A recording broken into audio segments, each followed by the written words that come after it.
To this now, 6 people were shot and killed in Khayelitsha on Sunday. This is the third mass killing in the area since March. And of course, there's even reports that are suggesting that over 60 bullets were fired as a result. And certainly a very disturbing story emerging out of that particular township. Let's talk more on this now with Ndithini Tyhido, who's the Khayelitsha Development Forum Chair. Thank you so much for your time.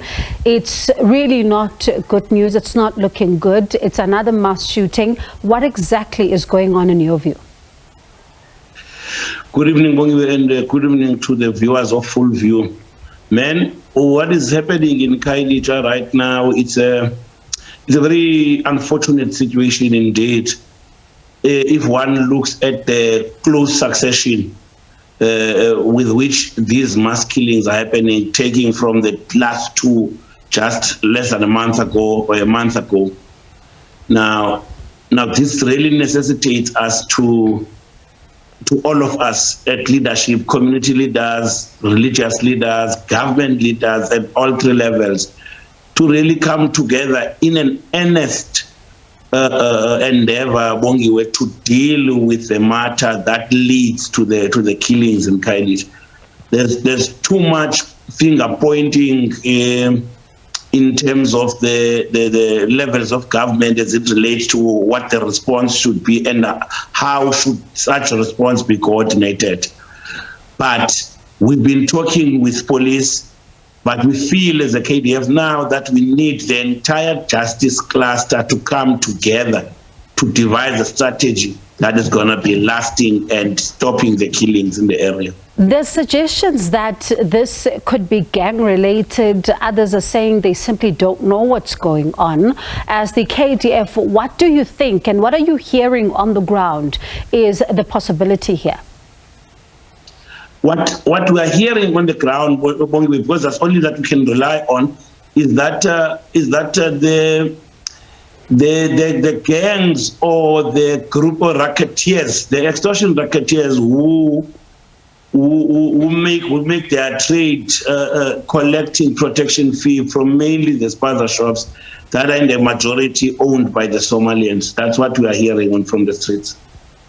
And you talk about a coordinated approach. I mean, we've seen this kind of work in Khayelitsha before, and I can only think of a study, for example, that last year revealed that young people living in Khayelitsha have 25 times greater chances of dying violently than the global average. At the same time, the Social Justice Coalition says this is a constant reflection of a failed policing system. What do you say to that? I'm just saying, Bongiwe, that the statistics are correct, Bongiwe, because Khayelitsha does not have sports fields. There are no diversion programs for young people in Khayelitsha, as it were. And all you hear, Bongiwe, is that the issue about policing, the Minister of Police today has been claiming that they've been arresting people and they've been being released by the Department of Justice or the prosecuting authorities. But what we are saying, we need to close the gap where one stakeholder will point to the other. For instance, Bongiwe, there is a very disturbing announcement by the City of Cape Town in prioritization of the installation of the CCTV cameras as one deterrent or as one thing that can be used to deal with them. And we're asking ourselves the question, how many more mass killings must happen for anyone, especially the City of Cape Town, to rationally determine whether Khayelitsha is not a priority right now? So, listening to what you're saying then, I'm keen to follow up with this question and hear your thoughts on it. Yesterday, I was in conversation with DA leader John Steenhuisen, who, of course, visited the Ukraine recently. He's caught flack for that, and he says he wanted to go there because he wanted to be on a fact-finding mission and speak with authority on the issue of Ukraine. But I then asked him about the issue of Khayelitsha, and he says that it is important for him as well because he believes that there must be a solution, and resourcing when it comes to policing is an issue there, but it doesn't sound like you are convinced that this is being prioritized in terms of Khayelitsha. What do you make of him visiting Ukraine?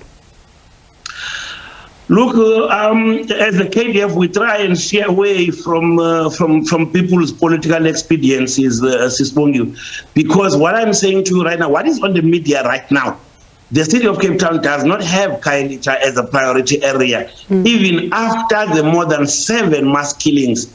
People in each incident, more than 5 people getting killed. So because we are not in Ukraine, because I don't know, we are not of less interest maybe, Mr. Tyhido says we must be looked at as an afterthought. And the reality on the ground is that in terms of the municipal budget, City of Cape Town, where Mr. John says and would have some influence, Khayelitsha is not prioritized. And by this, we are not trying by any way to try and politicize the matter, but we're just pointing to the facts. Very briefly, how does that make you feel? Because you say that you are not being prioritized. I mean, I'm talking at the back of that Khayelitsha Commission, and it even found a myriad of other issues where policing is concerned, but also looking at the structural conditions in informal settlements that have made routine visible policing difficult. How does it make you feel that at the back of these findings and at the back of these killings, you say you're not being prioritized? It makes you feel that you are in a different Cape Town. If you are in Khayelitsha, you are in a different Cape Town from others who would be on the other side of Cape Town.